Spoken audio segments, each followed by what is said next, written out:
skills gap in the workplace.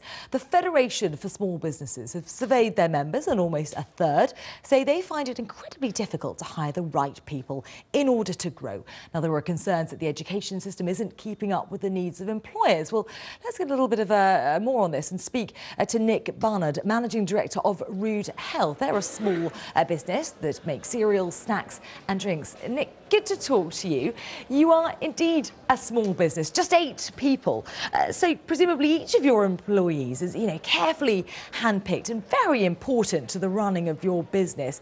How challenging have you found it to find the right people over the years? Well, I think it's there is a mix between needing to find the right skills and finding the right attitude.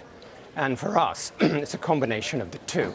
So in fact, the new social media era that we're enjoying has helped us enormously, because we can often find young people, both in education or about to leave education, who have really embrace social media, and so we interact with them before we employ them, and then we also bring them into the office and they come and work with us for a week or a month. So I'm very upbeat about finding young people with the right skills. Well, that's interesting, isn't it? So it's perhaps using different tools like social media, like you say, and utilising other skills out there that small businesses have at their fingertips to find the right people. And that point you make about work experience placements, the FSB talk about the importance of things like traineeships.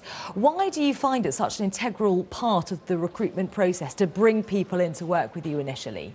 Well, because the small business is such it's a completely sensitive environment. There are so many, there are so few people in the office that if you get the wrong person or the wrong balance of people, you can upset the growth of your business. So for us, having a young person, whether they're an undergraduate still at university or whether they're still at school, come and work for us, we embrace that and we give them all of the training that they might want to understand what it's like to work in a small business, because it's very different working in a small business to working in a large corporation.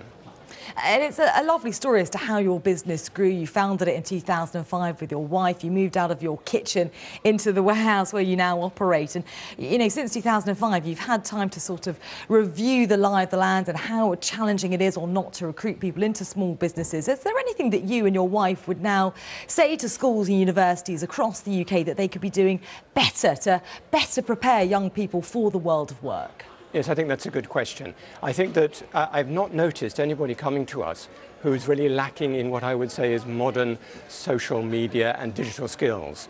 I think it's more a question of an attitude towards responsibility at work, which we've always found, whether you've been working in a small business or a large business.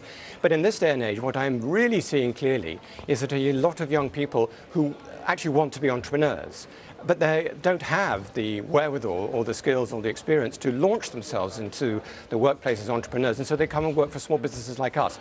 And that's an increasing trend. And so I would say that, yes, really go for working in a small business, learn some of the hardships and the excitements of being part of a small business, and then go and set up your own business. That's a brilliant way of looking at it. And presumably the other bit of advice schools could give to young people is the best way to start your day was with a yummy bowl of porridge. Nick, for now, many thanks. Nick Barnard there, Managing Director of Rude Health, wishing you and your business the very best of luck as you continue to grow. Well, let's get a little bit more reaction now from a speech that we heard earlier in the day from the Chancellor, George Osborne, in which he proposed a high-speed rail link between Manchester and Leeds in the north of England.